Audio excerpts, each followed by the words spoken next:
Cool. Well, thanks everybody for joining the Enterprise UX Virtual Summit here. This is very exciting for all of us as it's the largest design event now with over 29,000 people registered, and of course, right now we have over almost 1,700 folks right now, and it's growing by the second. Um, and the first session here, our opening session, is from Irene and Satish here, who have worked at Google and Nutanix respectively. And I'll go ahead and hand it over to them for a quick introduction, and then we can go ahead and get started. Okay, thanks, Jerry. Hi, everyone. My name is Irene Au, and Satish and I are opening the webinar today with the topic of crossing the culture chasm. So this is a very common question that I get asked, or challenge that we encounter as designers. So we're working inside an environment that may be very engineering or marketing driven, and design is not very well understood. So today I'd like to share with you the journey of what we went through at Google. I joined Google in 2006 and left in 2012. And prior to that, I ran all of design for Yahoo between 1998 and 2006. And my background's in interaction design. I began my career as an interaction designer at Netscape in the mid-90s. I also have some startup experience. I worked at Udacity for 2 years after I left Google. And now I'm at a venture firm called Coastal Ventures. So that's a little bit about who I am. My role now at Coastal Ventures is to work with the companies in our portfolio to help them be successful. And in this capacity, that's how I have come to know Nutanix and Satish. So Satish is Senior Director at Nutanix, and they are one of the most design-focused companies that I work with in my role at Coastal Ventures. And yet it may be a company that many of you are not familiar with, just because it's not a consumer kind of brand. But I very much want you to hear their story about how they focus on design. So we're going to start first with Google and the journey there, because Google is famously engineering oriented, or at least during the time that I was there. And just to give you a sense for what that was like, just to give you some background about Google. So it was founded in 1998.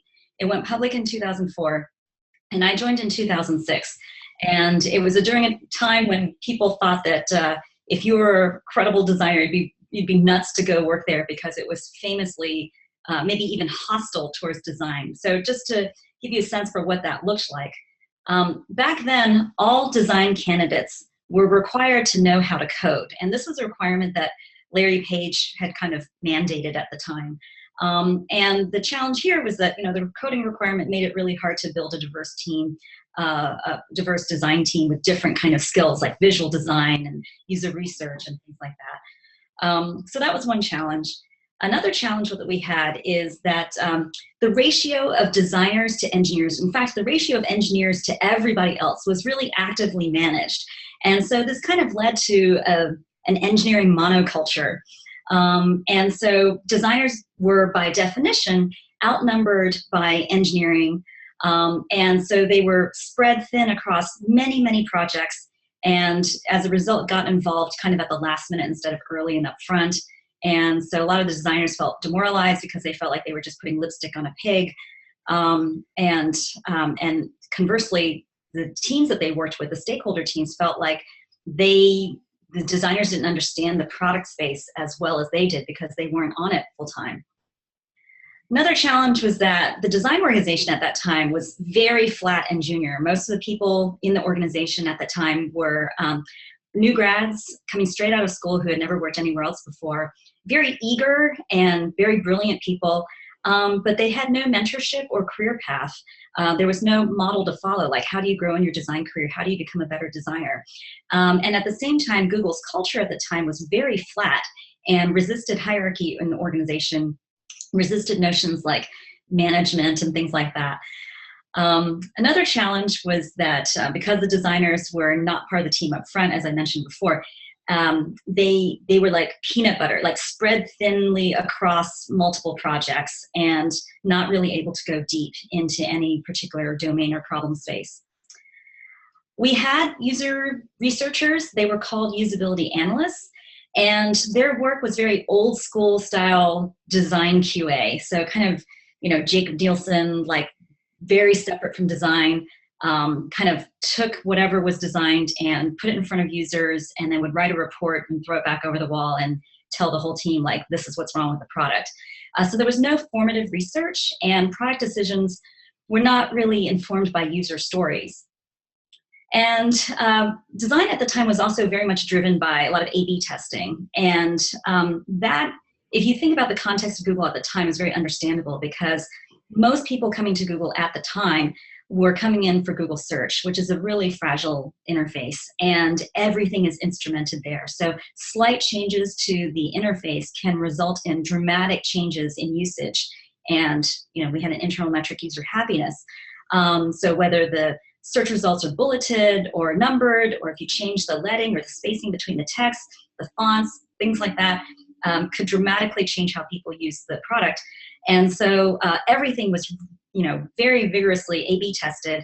And the notion at that time was that because most of the people were coming to Google to use search, that whatever was kind of the winning design in Google search should propagate over to the other products and kind of influence our universal look and feel, which is really, really challenging for products like Google Apps, Google Gmail, Calendar, Google Docs, where everything in that interface is clickable, and it's basically an app. So as a result, the Google user experience at that time, around 2006, was pretty fragmented. A lot of people would say undesigned, very text-based, very information-dense, because the notion at that time was that people didn't really scroll. And keep in mind, this is 2006, so it's before we had a lot of smartphones and tablets in hand, and so scrolling was still kind of a painful thing. So there was a lot of emphasis on information density, not a lot of white space, high contrast interfaces, because we understood from human factors research that the most efficient kinds of interfaces to read were black text against a white background. So that's kind of the landscape for what Google design looked like back then. We had 60 designers and 40 usability analysts, and all but the usability analysts reported flat into me. So I had 60 direct reports when I joined. So that made kind of performance reviews and mentoring and things like that really challenging. So the first thing that we tackled was really hacking the hiring process. And as I mentioned, Larry had this coding requirement, but I was really looking to build a diverse team of skills, because I think that's really essential and critical to building a robust design organization. You need people with different perspectives and different kinds of skills. So we had this hiring committee where, and this was intended to kind of avoid cronyism. So like any hiring manager would not really have ultimate say over who got hired into the company. So any candidate who came through would kind of get interviewed by a panel. These panelists would write their feedback and score each candidate, and then a separate committee would evaluate each candidate and decide, well, does this person sound like somebody that is kind of the prototypical person that we would have at Google.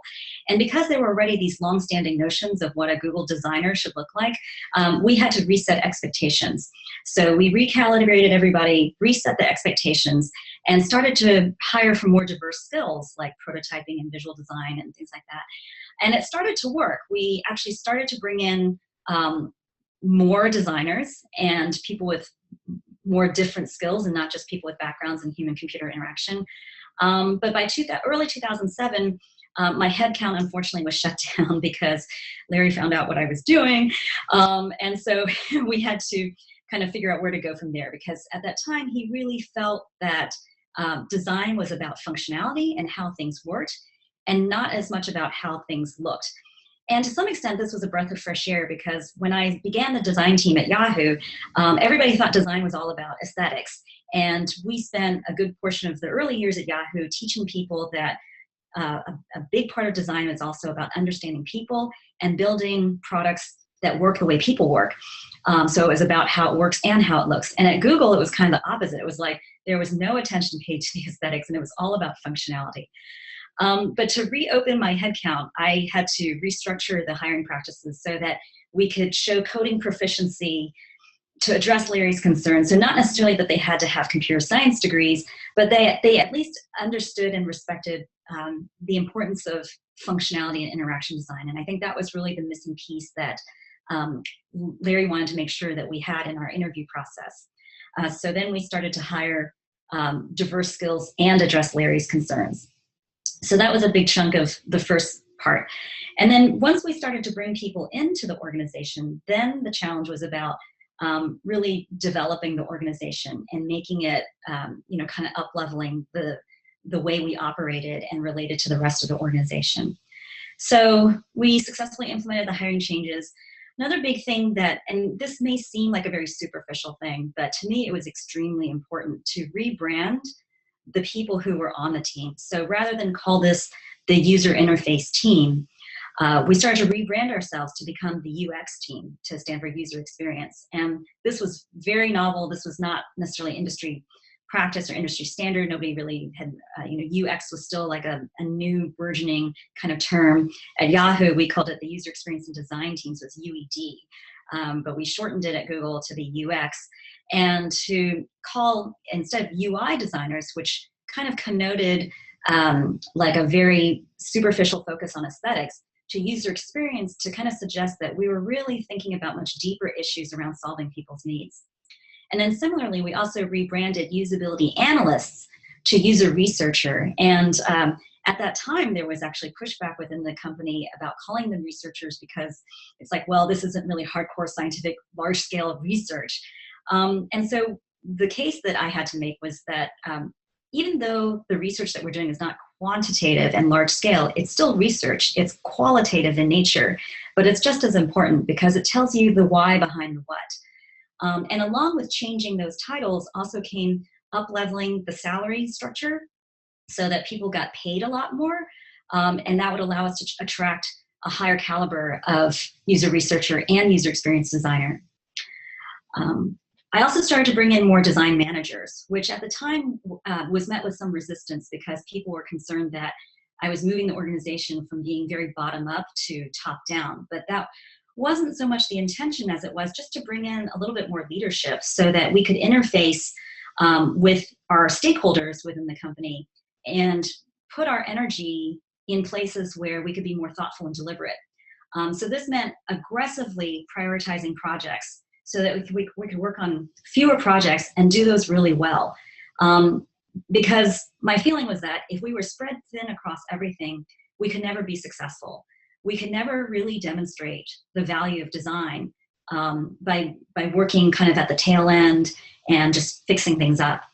And because the ratio of designers to engineers was actively managed, we were never going to be able to hire fast enough to be able to staff everything. And if you think about it, I mean, this is a fact of life, not only at Google, but at any company, is that no matter how fast and how successfully you're hiring, it's usually going to be the case that you're going to be outnumbered and you're never going to feel like it's enough people. So the key here is really more active management of how you spend your time and prioritizing. And then as a result, because we brought in more experienced people, we were able to offer greater mentorship and career development for younger designers, which would then help them grow into becoming stronger designers. So that was a lot of the focus in 2007. And by 2008, we were by then already working on fewer projects, doing them really well. So we could start to identify what are the wins that we have here and how can we use them as case studies to help evangelize the value of good design. So some of the things that we started to do, we started to employ more formative user research. So we already had an abundance of usability testing, but we wanted to see how we can use qualitative user research upfront to inspire product innovation. And we did this particularly in Google AdWords because with enterprise products, with B2B products, you have a known target user, they have real goals and real tasks that they're trying to achieve. And so there's just they're better defined problems that you're trying to solve for people. So we employed formative user research. We started to codify design sprints. So many teams would run design sprints kind of informally, but we started to kind of figure out a playbook for what the ideal design sprint should look like, where you go from empathy to concept development to exploring a lot of different ideas and prototyping, iterating. And all of this sounds like motherhood and apple pie right now. I think to some extent, we take it for granted because it has seeped into the design community's consciousness at such a great level. But this was a pretty new practice at, across the industry, and to do it in such a predictable, repeatable, regular way. And so one of the first projects that we did this with was Google Mobile, because at that time, most people were still using SMS phones. iPhone was just starting to take off. And so we could see like a lot of interesting new opportunities that had yet to be explored.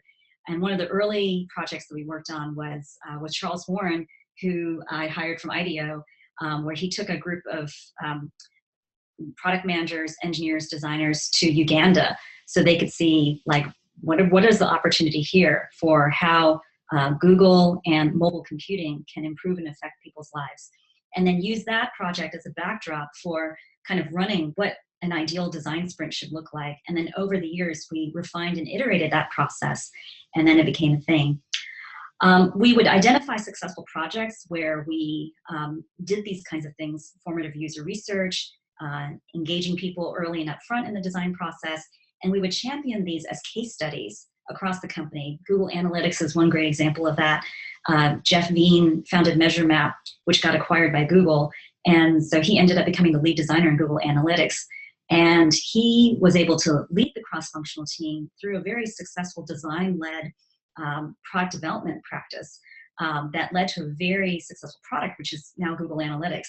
And so we could take that and show other teams, like, this is what we did and how we did it, and this is the result of that work. And we can replicate this across other teams. We also gathered data to demonstrate the impact of good design. So along this whole way, we were also still trying to make substantive visual design improvements on products. And there was one particular case with Google Reader, which unfortunately doesn't exist anymore. But when we started rolling out visual design improvements, Twitter just kind of lit up with people commenting about how fast it seemed. And on one hand, it was a little bit faster, but what was important here was the perception of it being fast was really profound. And people started using it more. So we could see how good design led to the perception of greater quality and speed and led to greater usage. And that was a really great connection for us to be able to make the case for greater investment in design. And then we also felt that if we could only kind of get to every person that joins the company and teach them the value of design thinking, what does that look like and how can everybody engage in that, that this might start to transform the company culture, one person, one new hire at a time.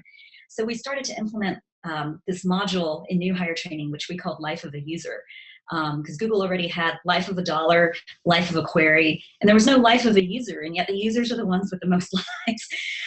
So this is really a module that was designed to, with the intention really of helping people connect more with their empathy for other people, and to use that to inspire new ideas, and then prototype it, and then iterate. So once we did all that, then the next thing we focused on was really at scale, because Google was already a worldwide company. We had offices all over the world with distributed teams and designers, product managers, engineers all over the world. So we really had to figure out how to scale beyond Mountain View. And so we developed, once we had figured out, okay, this is kind of our canonical design sprint process, we started a train the trainers program, where we started to teach designers how to become better facilitators to teach design sprints. This notion that, like, okay, if we're going to be outnumbered by engineering from the get-go, how do we turn every engineer and product manager into a design thinker?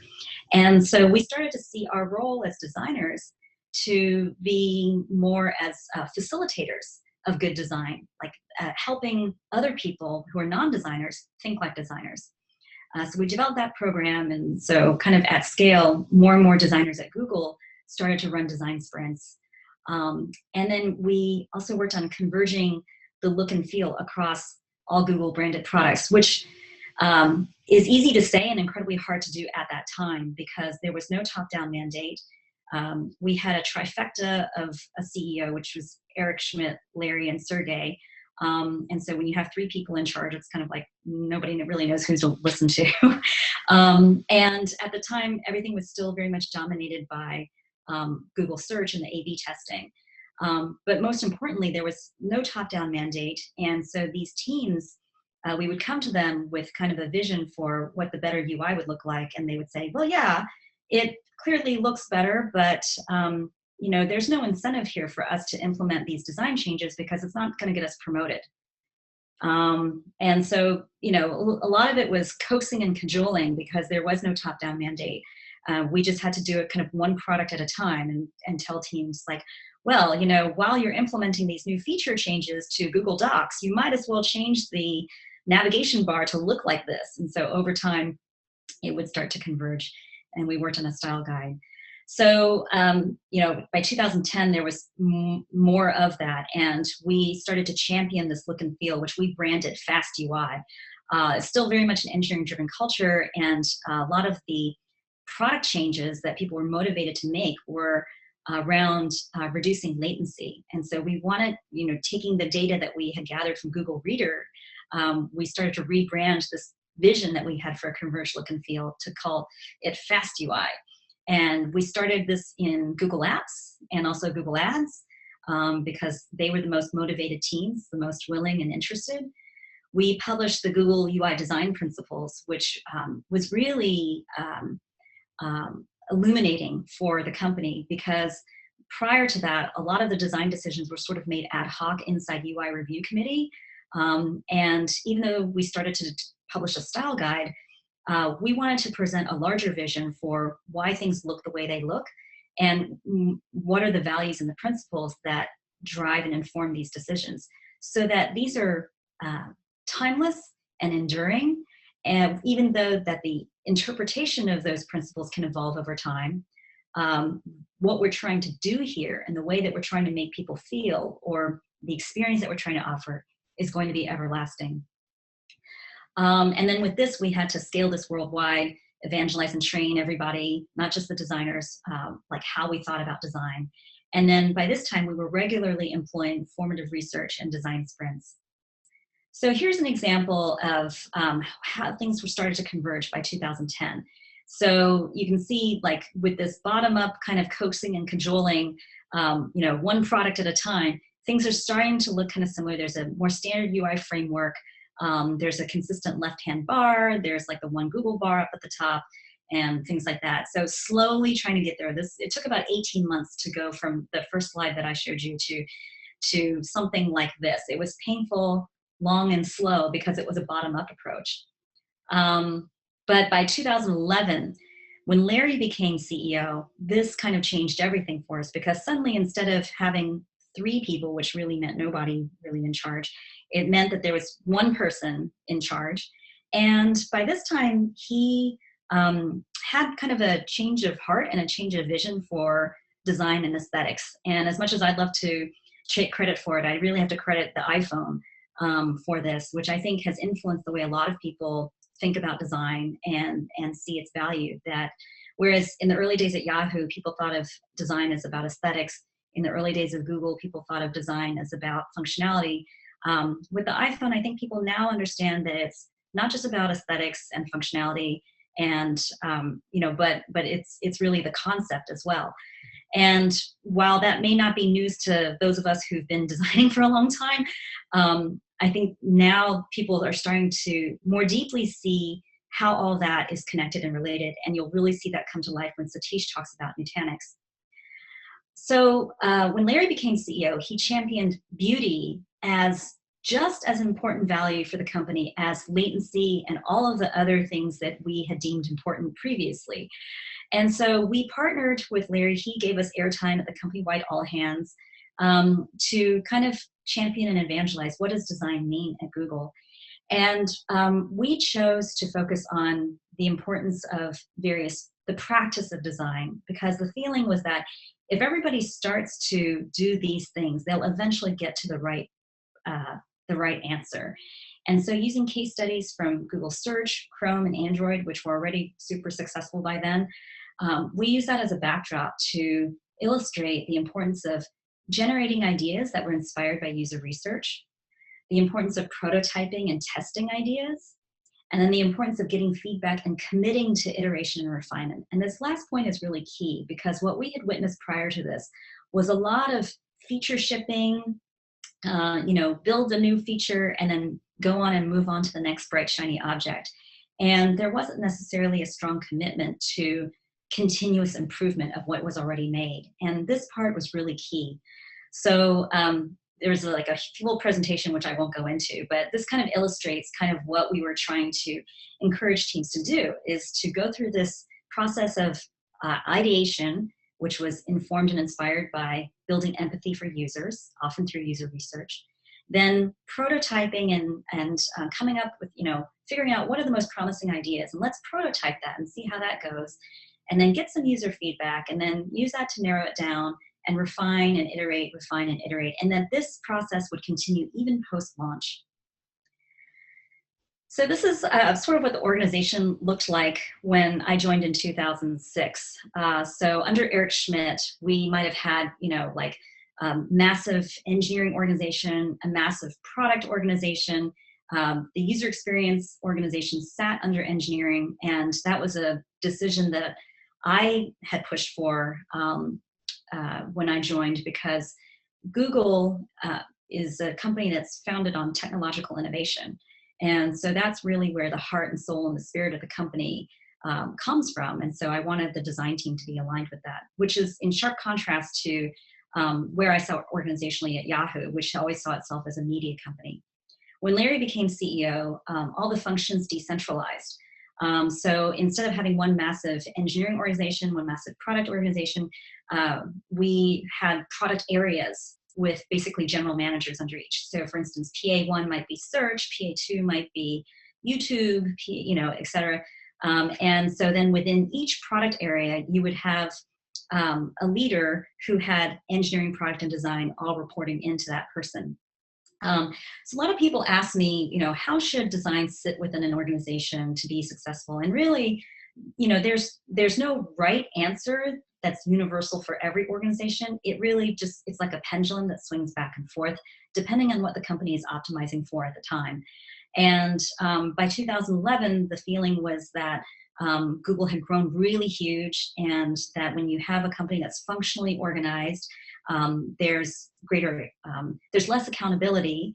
There's more, red tape to work through because you have more people to work through to get anything done. And so this was really in an effort to give product leaders some sense of ownership and control over their own resources and how they did things. And for any organization that decentralizes like this, there's always a risk of like, oh, it's going to be, look and feel is going to get really fragmented. We're going to lose coherence. And Google was able to bypass that because Larry was so closely aligned with what then was called the Kennedy team. And this was like a small SWAT team of designers that conceived the new converged look and feel, which came out in 2012-ish, looking like this. So because Larry was willing to get involved, he went to all the VPs and SVPs and he said, look, we're going to converge Google's look and feel. This is really important. We're going to roll this out in 3 months. And people didn't even believe him. Like, they weren't even sure if they should take him seriously, because there was, like, Google had never taken this seriously, this idea of convergence, because there was no incentive to. But sure enough, because Larry was behind this, everybody kind of got on board, and then Google was able to roll out this universal look and feel, which was called Kennedy at the time, in 2012. And then, of course, everybody knows about Material. This is kind of, what Google looks like now, which we all know and love. So that kind of gives you a little bit of the story of how Google evolved over the years. And from a design perspective, the key things to emphasize there really is that it would not have happened without the CEO's support and involvement. But also, we were ready as an organization, so that by the time Larry became CEO, we had the skills on board, we had the design practices in place, we had the great case studies to demonstrate the value, and we were ready to go. And without all that groundwork laid, even with a supportive CEO, none of that could have happened. So Nutanix is an interesting story because they started a little bit later. And so by that time, the industry's understanding and appreciation of design was a little bit more mature. So I'm going to hand things over to Satish so that he can talk about what happened there. Thanks, Irene. Thanks, Irene. That was great. Let me just take control of the screen.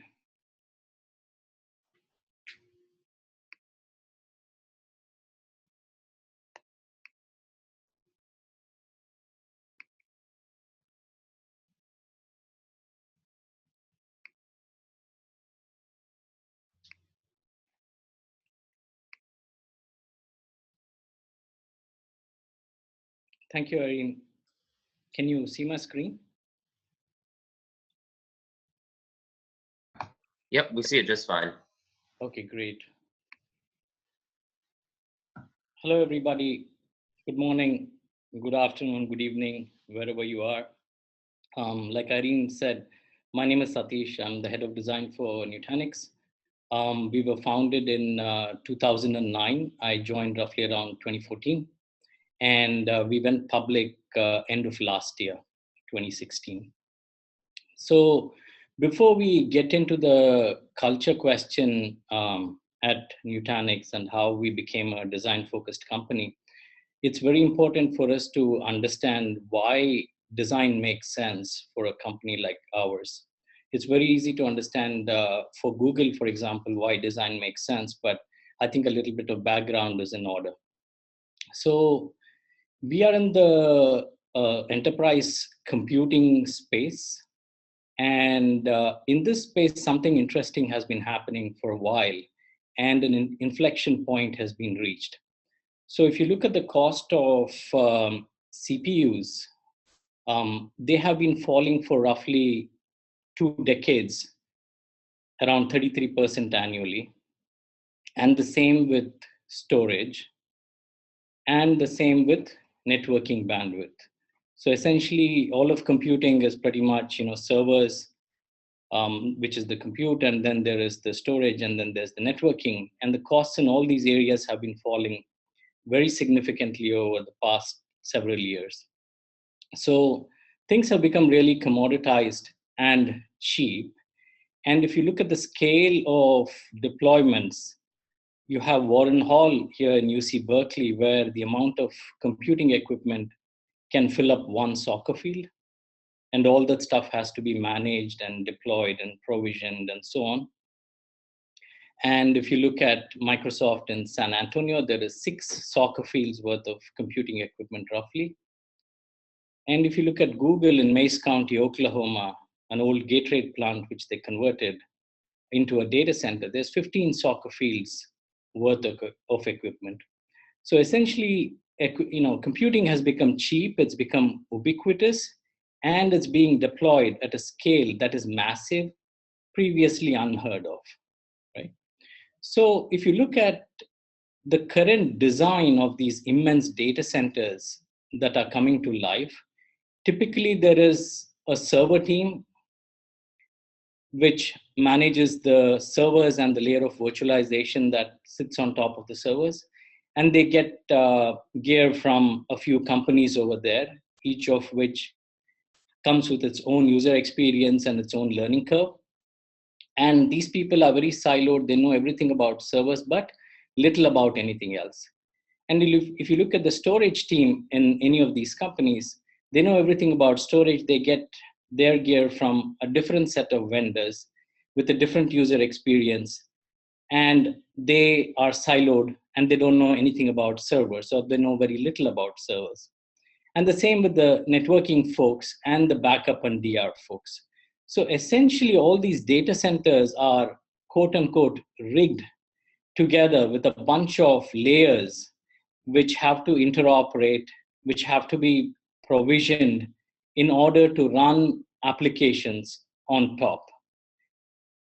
And the trouble is, if there is a problem, for example, all these folks in these various layers have to talk to each other in order to figure out what is the problem that is affecting the application. And they don't speak a common language, and they're all very siloed. So it becomes very hard, very slow. And clearly, we are at a point wherein technology has matured, wherein more performance, more technology is really not the solution.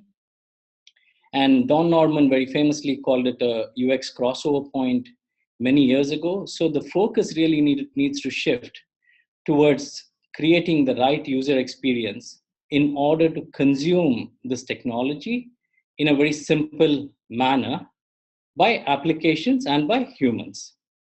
So if we ask the question to make human computing, consumption of computing simple, what needs to be built? Clearly, we wouldn't have built this rig, which is extremely complex. Instead, what we might have is a consumption-centric design wherein we take a lot of layers of the stack and create a common platform with very nice and simple abstractions, which is managed by a single pane of glass and by a single team.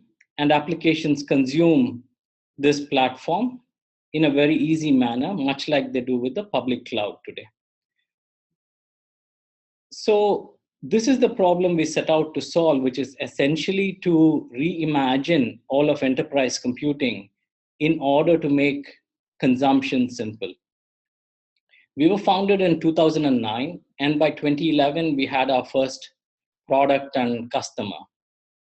The early choices that we made had a significant impact on our journey forward. For one thing, we decided to invest in our own interface because we could have actually become a plugin into a prevailing and popular management interface in those days. And that would have definitely given us access to a large install base pretty quickly. But we wanted to control the user experience ourselves. So we decided to invest in our own interface. And given that this platform is very technical and it's a big distributed system which scales indefinitely with lots of technical challenges that needed to be overcome, we didn't want to burden the engineers there with the concerns of solving for the right user experience as well. So we created a small team which essentially dealt with crafting the right user experience. And so there was separation of concerns, and that allowed us to roll pretty quickly. In 2011 and 2012, this was the UI, clunky, skeuomorphic, but that's the first one we designed and we went out with it. And then in 2013, the focus on design really started becoming more and more intense. And 2013 was all about seeding the collective mindset of the company, making people more aware of design and its importance. And this is before my time. I joined in 2014. And Dheeraj, who's our CEO, was very involved in this process along with some of the other leaders in the company. So we used to use Yammer, we still do, as the social platform within the company. And here you can see Dheeraj talking about design's elevated status and his decision to double down on consumer grade design. This is all in early 2013. So this went out to the entire company. A lot of people saw it and they began to realize that design is important. And then we redesigned the UI in 2013. This was never released, but this was an internal UI that we created. And the story goes, our CEO Dheeraj would actually participate in this redesign. He would start driving early in the morning from San Ramon, which is where he used to live, and drive roughly an hour to get here before all the meetings began, and spent a couple of hours with the engineers and designers and participate in redesigning the UI. This was very significant because here the CEO led by example, and that further served to underscore the primacy of design within the company. And in 2013, we got Jeremy, who's our design director, and he came in and redesigned the UI to get a better look and feel, better interactions, and this is the UI after his redesign. So in 2013, the design discourse continued to spread quite widely within the company. So here are some examples where an office manager, for example, is commenting on some of the illustrations that were posted on the new design. And Dennis, who is our sales engineer, is posting a good read on design to the rest of the company. So as you can see, with office managers participating in the conversation, sales engineers participating in the conversation, and being led by the CEO, the design discourse really took off within the company. And we also in 2013 created a visual design standard, which really laid the foundation for the road ahead. And in 2013, we didn't have much of usability testing, so we used to reach out to folks we knew on LinkedIn in the same space and have them take a look at the UI and provide us some feedback. 2014 was when we started building out. I joined in Jan 2014. And at the time, I was also responsible for the user interface and some of the backend. So everything was bundled tightly together in order to deliver the right user experience. And at that time, we also created the two foundations of Nutanix. We defined it to be web scale engineering and consumer grade design. And this was widely broadcasted both in the marketing material and also within the company. And in 2014, the big thing that happened was we created a killer feature called one-click upgrades. As most people know, upgrades are anxiety-ridden, risk-prone processes, especially when you're dealing with large systems, right? So we automated the process of upgrading completely so that you would just tell the system what version it needs to upgrade to, and it would go through all the gyrations needed of taking down nodes, upgrading them, moving workloads back and forth, the whole bit, and it would upgrade itself to that version.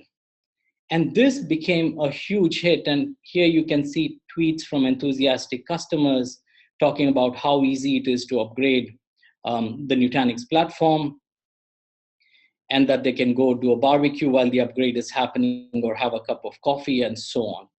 And we call this feature one-click upgrades. And this served to bring in the phrase one click to be a part of our vocabulary. So people started asking, why isn't this more one click when we built a feature?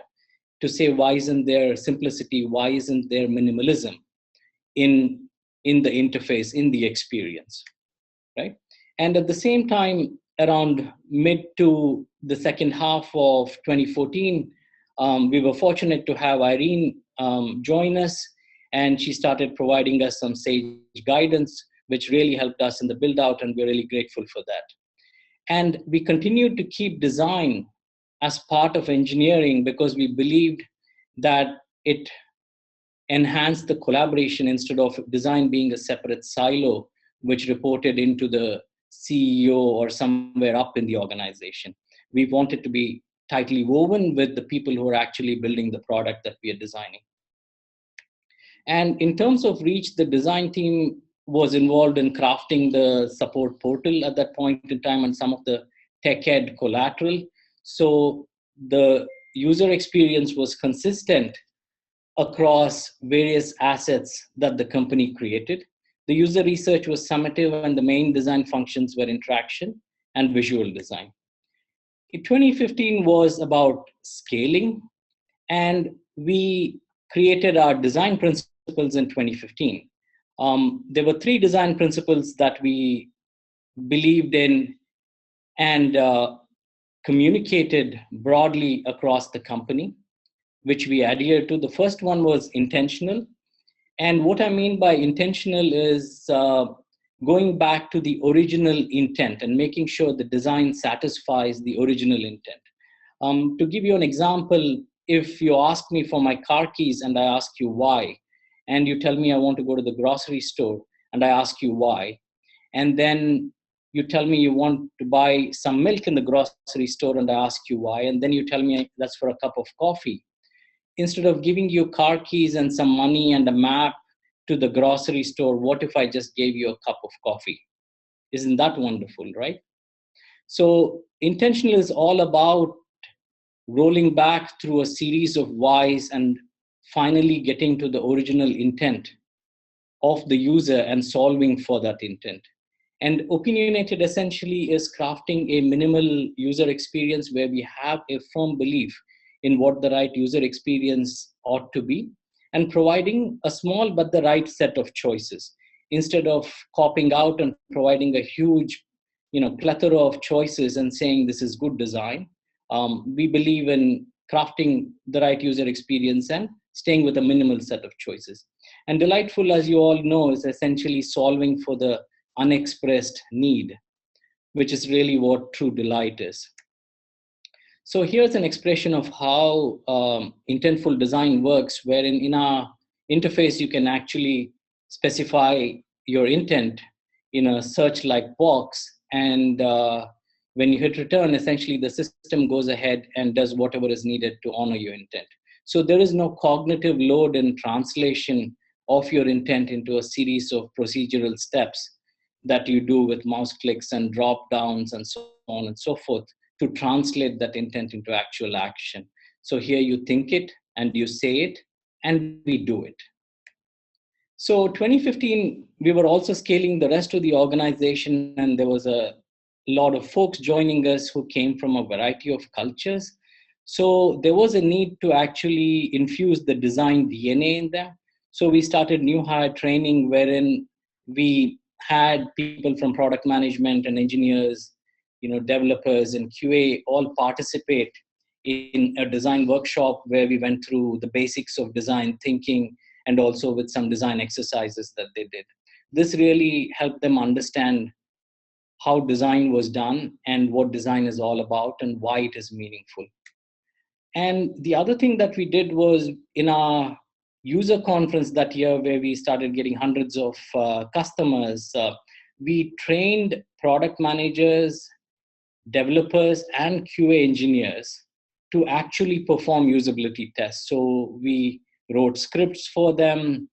We taught them what to ask, what not to ask, how not to ask leading questions, and so on. So they could actually participate in usability testing with customers directly.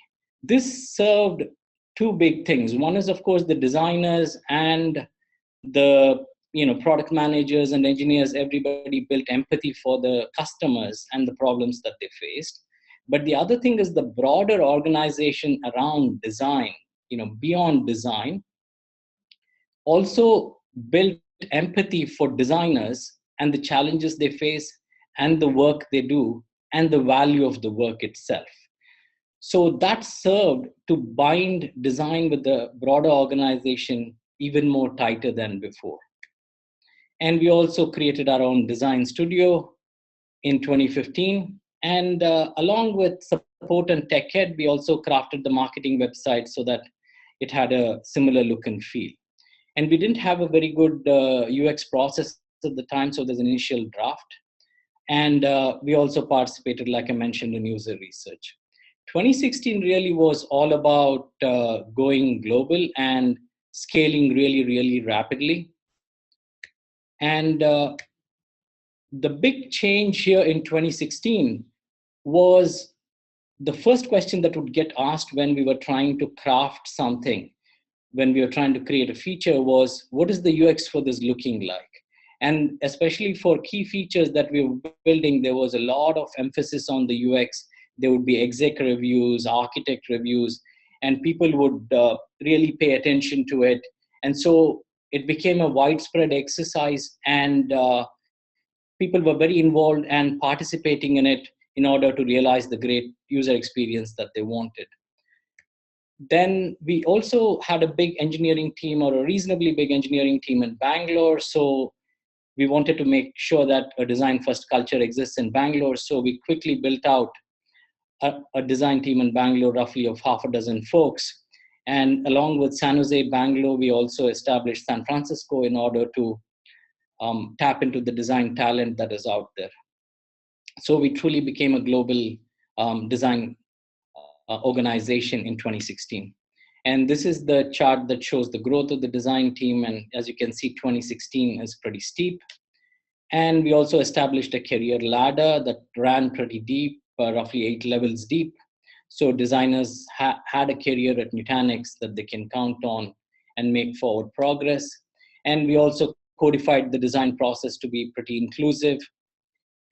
And the other thing that really happened in 2016 was, in prior hackathons, designers used to be participating with other developers and QA engineers in hackathons, wherein what was crafted was actually some bit of code which won prizes. In 2016, there were pure design teams, and their output was essentially a design, like a design of a new bezel for a box, for example, or a design for a new process for selling the product, right? Things like that. So it was essentially design was the output, and these design led and design filled teams actually started winning prizes in hackathons, which was great, and also served to further underscore the primacy of design in the company, right? And the reach continued, and we started doing products with HR in terms of hiring and crafting a program called Flex, which is to enable folks who don't want a full-time job but want to work part-time for various other personal reasons. We also created production assets of the visual design standard in Sketch. And we also created an interaction design guide, and a bunch of designers also started doing prototyping, which was really helpful in showcasing their designs. And we also got a design patent. So all this focus on design, not just in building the product, but also very, very crucially in how the product is supported, essentially led us to an NPS score of 92. Typically, various companies score between the 30s and the 50s. By 50s, you're a rock star, typically. And this is a measure of the customer satisfaction. And we scored 92, which is really great, and we are very proud of that. So in terms of takeaways, I will hand it over to Irene to kickstart it.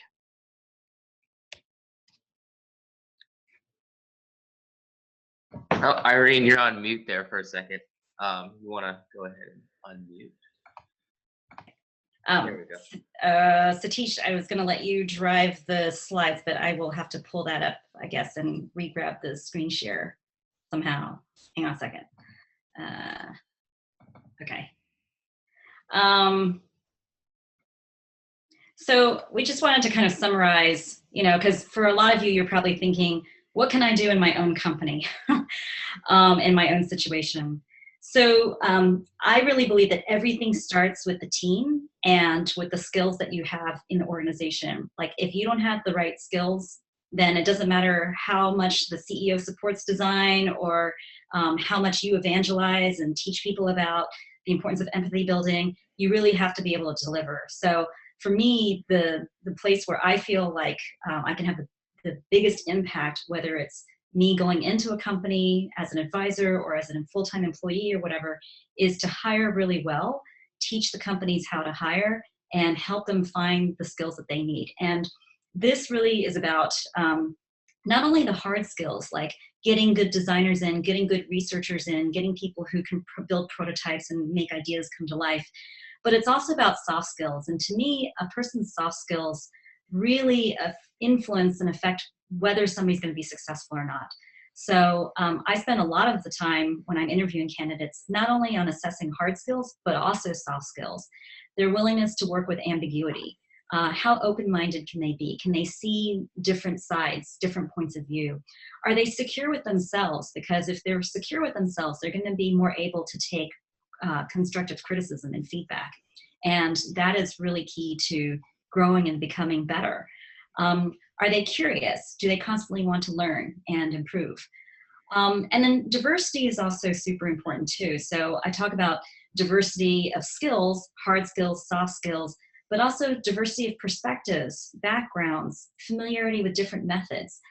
Some people are really strong qualitative researchers, really great conceptual thinkers. There are other people who are really great, tactical production, execution kind of people.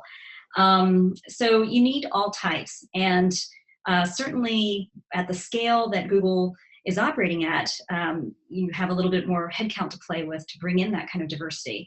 But I've seen many startups think about diversity from day one. And in a lot of ways, the sooner you think about it, the easier it becomes to build a diverse team, because as you start to attract people and hire people and interview people, your team, the company is already thinking about diversity and already has a different mental model for what success might look like. It's not like this monoculture.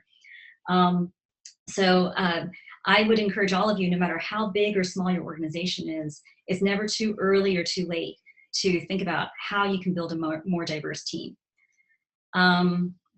So Satish, I don't know if you want to talk about the second bullet point. Sure. Yeah. So the other thing that's really crucial is design principles and having clarity and championing these design principles. Because at the end of the day, that's what binds everything together. That's the way we evaluate how good a design is. You can ask questions like, okay, is this design intentional enough? Is this design opinionated enough? Where's the delight in this design? This, coupled with what we call here the true north for the company, which is essentially where is this company headed in the long term? And for Nutanix, it is essentially building invisible infrastructure, which is largely automated, and where a small number of folks can actually manage a very large amount of computing equipment, which frees up their time in order to do bigger and better things. That is the true north for us, and making sure that we address their intent becomes very crucial. So having a common view in the company wherein everybody from product managers to QA to engineers, everybody knows what the design principles are right off the top of their hat, and adhering to them is really, really crucial in terms of building a great experience and a great culture. So Irene, do you want to talk about engaging the CEO? There's a lot of good stuff. Yeah. So, I've personally lived this, seeing the transformation that takes place when the CEO suddenly buys into the importance of design. And Satish has also lived through it personally by having the benefit of working with Dheeraj Pandey, who's the CEO of Nutanix, who also really understands not only design, but design thinking. But what do you do if you're in a company where the CEO isn't really that interested? A lot of it is in doing the good work, but then also figuring out how to tell the story of that good work. What were the things that you did that resulted in that good work being made? And then what was the business value of that, whether it's in terms of strategic value or user impact or business impact? If you can describe the value of your efforts in terms of value and impact, that's going to get people's attention, so that even if they're not interested in design, they'll think, oh, this team is doing something really interesting here. We should probably pay attention and have them do more of that. And then you start to build credibility and bootstrap off of that to be able to do bigger things at scale. But it really starts like one project at a time, which is why if you're in a situation where you're spread too thin across multiple projects, you really have to get into a situation where you're focusing on doing one thing really, really well, so that you can start to tell the story of why design is valuable and important. And then the last bullet, I'll give you, Satish. Sure. So empathy, everything starts with empathy. And Dheeraj's favorite word, apart from design, is we call empathy jokingly within the company. So having empathy for users is extremely key, because at the end of the day, that's what motivates everyone to do the heavy lifting that is needed to craft the right user experience. Feeling that you care is crucial, because that's what gets the muscles going. And along with empathy, essentially having a good discipline around prototyping, getting feedback, and iterating is extremely critical, because many times we don't get it right the first time, and it's important to go back and get the right feedback and iterate and continue to improve the experience versus moving on to the next shiny object or the next shiny feature that we see. And if we do that, you end up with a lot of half-baked pieces along the way, and the entire thing holistically doesn't look very good. So building a practice of empathy along with prototyping and getting feedback, and running sprints, or running small improvements or fix-it events along the way to actually take care of the user experience is extremely important in the long run for a company. So, Jerry. Yep, great, thanks guys. That was plan was here, but we're handing it back over to you. Yeah, no, that was fantastic, Irene and Satish.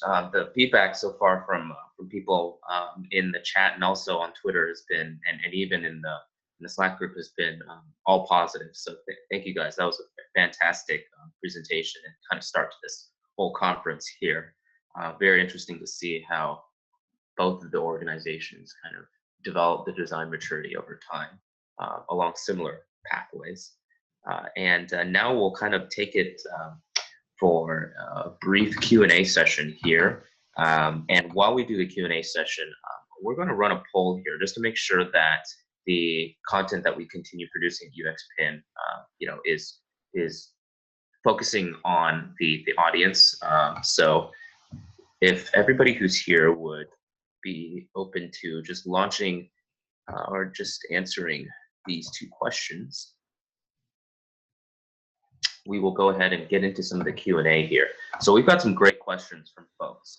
Unfortunately, we won't be able to get to all of them, but we'll try to get through as many as possible in the next 10 minutes, 15 minutes or so. I think one theme of questions that we've seen here, and this goes for both Satish and Irene, is aside from the NPS score, which is already very impressive for Satish, for an NPS score of 92 in the enterprise. But aside from NPS, what are other ways that at Nutanix and Google, you guys would try to measure and communicate the sort of business value of design, sort of that sort of coveted ROI of UX? And I guess we could start with Irene, and then Satish, you could kind of chime in here as well. During the dot-com crash in 2001, we actually did spend some time trying to track ROI on design efforts at Yahoo. And I have to say, I think it sounds great, but spending a lot of time and energy on tracking that is probably not necessarily the best time spent. I think when you start any project, it's really important to understand what are the objectives here. What are the goals? Is it to increase revenue? Is it to increase engagement? Is there some kind of strategic value that this project is supposed to bring in place? I mean, it's really important to set clear expectations up front around what success looks like. And then after the project, to follow up and figure out, like, were we successful or not? So figure out up front, what are we trying to do? What are the metrics that are going to reflect whether we're successful or not? And then at the tail end of the project, get those metrics. And then that's your case study. And that gives you the story that you can use to make your case for the value of design. Like I said, whether it's in terms of user benefit or business value or strategic value. So there's no one single set of metrics that I would say, you should go always track this thing. NPS is a nice global number. But sometimes, from there you kind of have to pick apart, well, what is really contributing to that massive number? In the case of Nutanix, 92 is humongous because everybody at the company is thinking about the users. Anyway, so that's my feeling on ROI on design. And Satish, I don't know if you... Those are great points. I think the other thing that we use to quantify the ROI is when we get the data back from sales, the sales wins and losses that we have, many times you end up seeing ease of management quoted there, that we were actually able to make this sale because of our ease of management.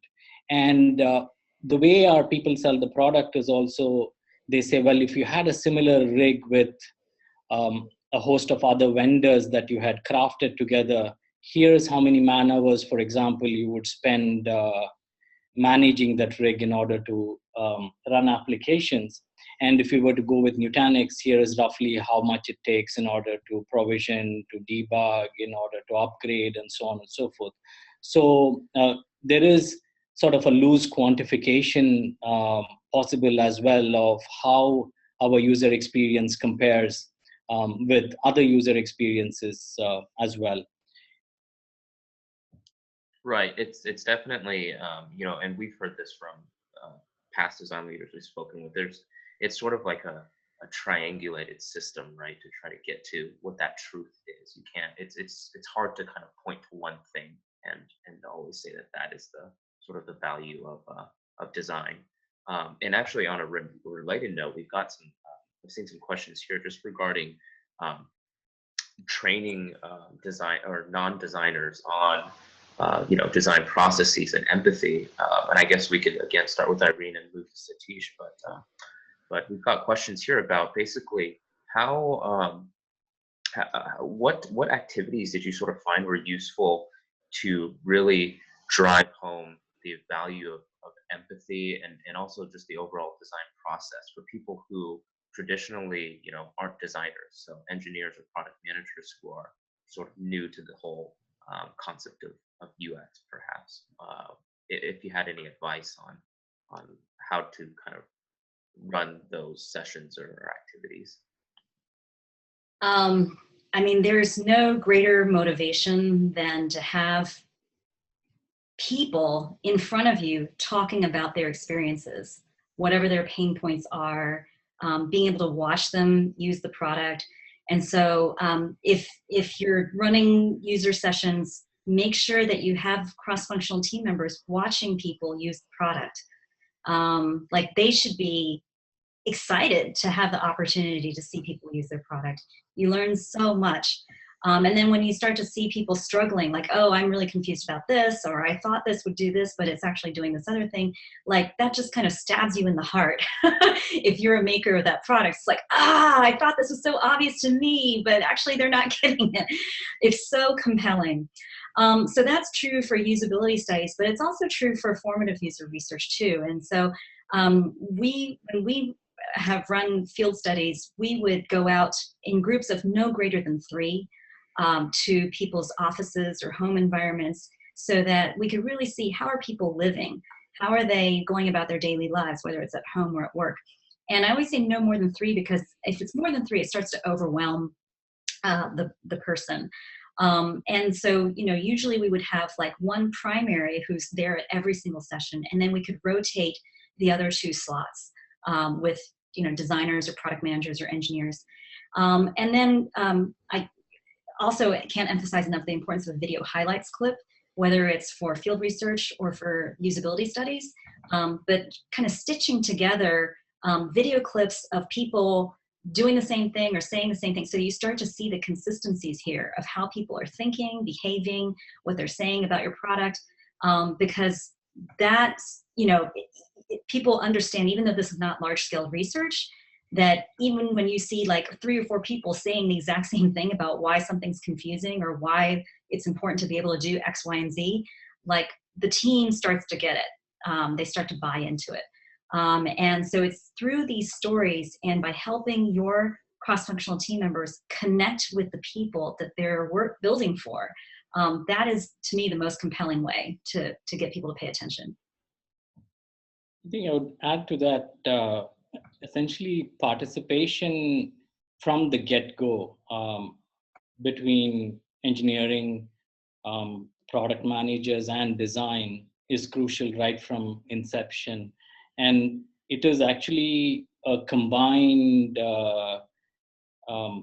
process that results in the best designs possible. And as they participate, they actually begin to understand how the design process works, all the way from figuring out the requirements together and converting them into proper use cases, and then eventually going through various iterations of usability testing and refining the design all the way to an eventual product. I think just keeping folks involved in the entire process essentially helps with them having a better understanding of what it means and what it takes to craft a great user experience. Right, right. And so our next question here is about and this is sort of the last question that we'll take here since we are pushing up on the next session here. But the next question I wanted to go through here was it's kind of a theme here related around design consistency. And again, we'll start with Irene and Satish. What challenges did you guys sort of encounter as you developed these design principles and really tried to kind of spread that across the organization so that the product look and feel would become more consistent? And because you had mentioned some tactics like implementing style guides and pattern libraries and sort of unified kind of design languages in that sense. So just curious to kind of get your take on what were some of the bumps in the road there that you came across and how you overcame that. So I want to clarify that there's a difference between principles versus style guide. You know, the design principles are really about what you think are important, what you value, and what is, what is your point of view.